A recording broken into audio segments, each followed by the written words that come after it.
Point virgule, le podcast de Sciences Po Bordeaux. Des grands textes historiques expliqués en 5 minutes.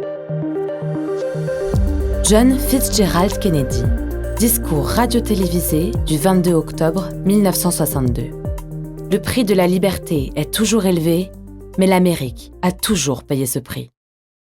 Lorsque le président John Fitzgerald Kennedy s'adresse à ses concitoyens et au monde en ce 22 octobre 1962, son visage est plus fermé et sa voix plus grave qu'à l'accoutumée. Il faut dire qu'à ce moment précis, les tensions avec le rival soviétique sont à leur comble, depuis que des avions espions américains ont découvert des preuves incontestables de la construction de plusieurs bases de fusées à Cuba, c'est-à-dire à moins de 150 km des côtes de la Floride. Depuis une semaine déjà, le monde, médusé, entrevoit l'apocalypse nucléaire tant redoutée depuis le début de la guerre froide en 1947. Le contexte ? L'apogée de la guerre froide. Pour repérer les prémices de cette crise, il faut remonter à l'année précédente. En avril 1961, déjà, les Américains ont soutenu financièrement et militairement des exilés cubains qui tentaient de renverser le gouvernement communiste de Fidel Castro. Ce fut l'échec cuisant de la baie des Cochons, qui ne fit que pousser plus encore le régime castriste dans les bras de Moscou. 6 mois plus tard, en novembre 1961, les États-Unis ont poursuivi cette attitude agressive en installant des bases nucléaires sur le sol de leur allié turc, à portée de territoire de l'URSS. Aussi, l'installation des bases soviétiques à Cuba doit être perçue comme la réponse de Nikita Khrouchtchev à l'attitude offensive du jeune et inexpérimenté nouveau président américain, John Fitzgerald Kennedy. Un discours à kit ou double. Après la découverte des sites soviétiques à Cuba le 14 octobre, Kennedy et Khrouchtchev se livrent à une bataille psychologique qui peut à tout moment basculer dans un conflit nucléaire aux conséquences incalculables. Si des jusqu'au-butistes dans chaque camp poussent à la confrontation directe, Kennedy et Khrouchtchev pondèrent, et le discours du 22 octobre doit également être vu dans cette perspective. En ce soir de 1962, Kennedy s'adresse au monde, mais surtout, en creux, à son adversaire. Certes, il se doit d'affirmer son autorité et montrer qu'il est capable d'aller jusqu'à l'affrontement si on l'y pousse. Montrer les muscles pour ne pas avoir à s'en servir en quelque sorte. C'est dans cet esprit que doit être comprise sa célèbre phrase dans laquelle il affirme que, je cite, « Le prix de la liberté est toujours élevé, mais l'Amérique a toujours payé ce prix. » On ne saurait être plus clair, ni plus direct. Certes, les mesures annoncées sont fermes et ne laissent place à aucune ambiguïté sur la détermination américaine car, nous dit Kennedy, les États-Unis ne peuvent tolérer des menaces offensives de la part de quelconque puissance.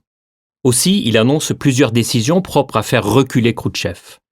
Une stricte quarantaine sera appliquée sur tout équipement militaire offensif à destination de Cuba, et une surveillance étroite de l'île sera poursuivie, tout comme sont prévues des représailles massives contre l'Union soviétique en cas d'utilisation des sites de lancement cubains. Mais Kennedy veille également à laisser des portes de sortie possibles à Khrouchtchev, permettant ainsi la désescalade. Il demande d'abord, conformément à la Charte des Nations Unies, une réunion d'urgence du Conseil de sécurité afin de répondre à cette menace récente pour la paix du monde.